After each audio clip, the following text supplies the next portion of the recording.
Teve um guerreiro que não teve a chance de lutar contra o Majin Buu, mesmo ele estando presente lá o tempo inteiro. Ele tava lá. E esse guerreiro é o Kibitoshin.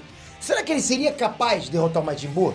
A gente vai ver isso agora. A primeira pergunta, né, que a gente tem que fazer pra saber se o Kibitoshin daria conta do Majin Buu é qual o nível do Kaioshin? Tanto o Kaioshin quanto o Kibito estavam claramente abaixo do nível de um Super Saiyajin nível 1, perfeitamente dominado, ok? Ou seja, eles eram mais fracos do que o Goku, Vegeta, Gohan e o próprio Daburá. Qualquer um desses que eu falei agora teria derrotado o Kaioshin facilmente caso eles juntassem lá. E assim, o próprio Kaioshin, enquanto conversava lá com o Vegeta, falou que os Kaioshins são tão poderosos que podem eliminar o Freeza com um único golpe. Então assim, por pura escala de poder, a gente pode concluir que o Kaioshin e o Kibito são mais fortes do que o Freeza lá na saga Namek. E mais fraco, inclusive, do que o Super Saiyajin 1 da saga do Majin Buu. Agora a gente precisa de outra coisa, a gente precisa analisar qual será o acréscimo de poder numa possível fusão desses dois.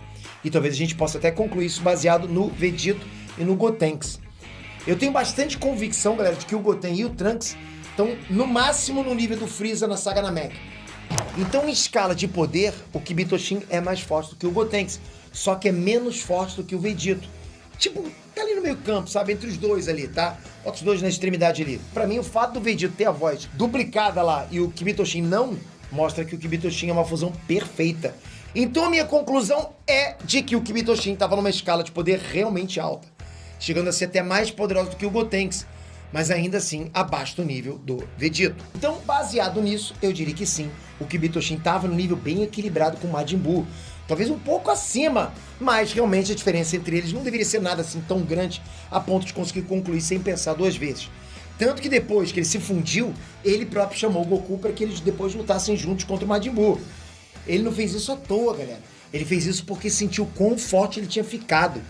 Mas mesmo assim, o Dai Kaioshin disse para ele não fazer isso e deixar treta com o Goku.